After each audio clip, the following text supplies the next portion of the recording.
Inequality is the people's different background from where they come from.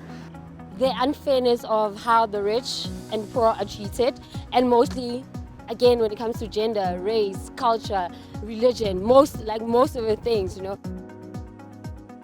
The development which people live on affect the people. Even the differences of the landscape. There are some commodities that you cannot get in rural areas, like in some remote areas, whereby in urban areas you get all those things. Around the world, inequality splits people along invisible lines, and while it exists everywhere, here's how it generally looks in the global south. This is Alexandra, a low-income township situated in Johannesburg, South Africa. And this is Sandton, an affluent suburb in Johannesburg, South Africa. In Sandton, people drive luxury vehicles, shop in malls, and live in multi-million rand homes, while in Alexandra, people walk or use public transport, shop in small street corner shops, and share rooms in shacks with little to no reliable basic services. It's clear that these two places are worlds apart.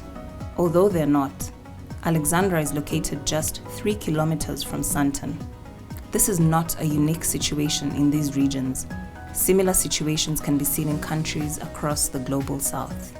What's striking about global inequality is that it's much sharper in the global south, in the countries of South America, of sub-Saharan Africa, of Asia.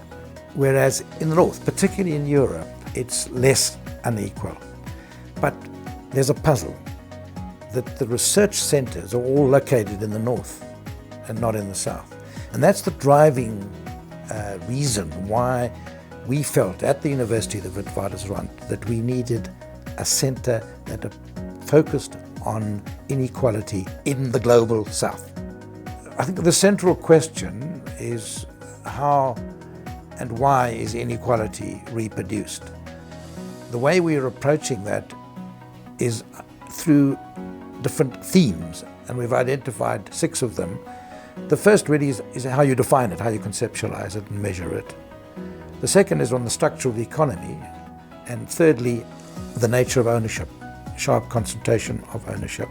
And then spatial inequality, how the urban-rural divide and distinction. And then, of course, there's work, the way in which work continues to be, and the labour market, unequal. And finally, the possibility and the question, really, of whether there's an alternative to the current structure of inequality in the global south.